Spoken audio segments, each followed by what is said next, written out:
this video, I'll be taking on a backcountry camping trip in Algonquin, canoeing and portaging over 10 kilometers to reach our campsite deep in the wilderness. Our first stop was Algonquin Outfitters in Huntsville to pick up the canoe. Big shout out to Martin and Liam, they were super helpful and showed us how to properly strap the canoe onto the car. This was my first time going on a backcountry camping trip, meaning our destination was completely remote and can't be reached by car. There's no cell service, no facilities, and the only way to reach our destination was by canoeing and hiking at least 10 kilometers. We arrived to the access point where we said goodbye to the car and started our journey. I was feeling pretty confident at first, but it didn't take long to realize I probably overpacked. The 50 pounds on my back plus carrying the canoe through every portage was quickly adding up, but I knew if we wanted to make it to our campsite before sunset, I had to soldier on.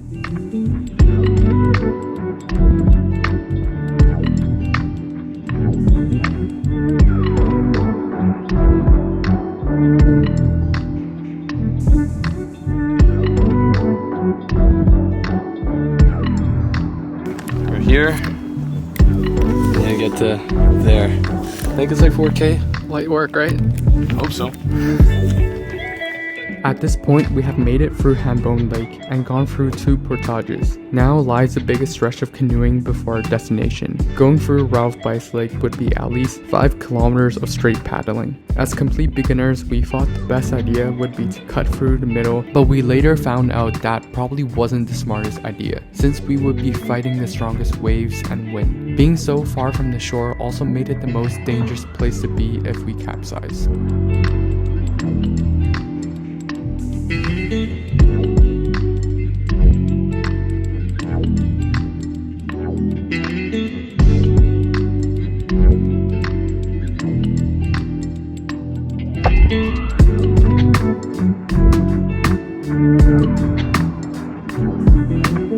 Fortunately, the wind was blowing behind us on our way to the campsite and we didn't have to go against it. After going through Ralph Bice Lake and a couple more portages, we finally made it to our campsite. It was a pretty cozy spot with a campfire already there. My friend Matthew came in clutch with supplying most of the camping gear like the tent and the sleeping mattress.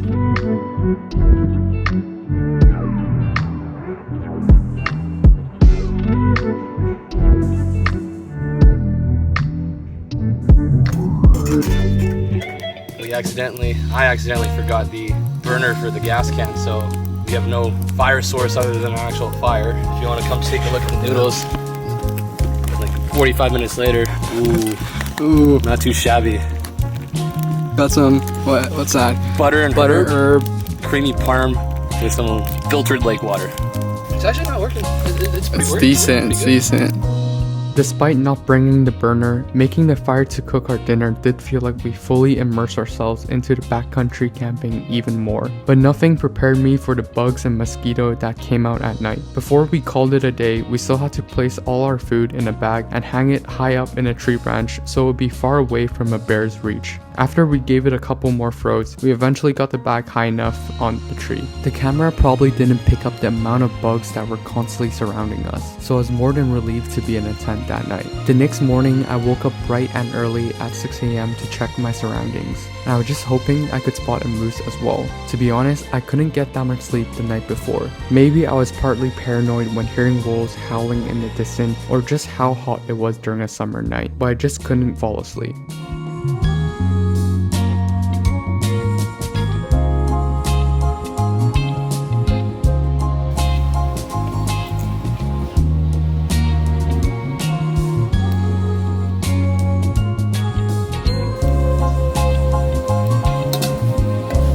The original plan was to stay for 2 nights, but I decided to cut the trip short. Between needing to build a fire every time we wanted to cook and the countless mosquito bites I've already collected, heading back home felt like the better choice.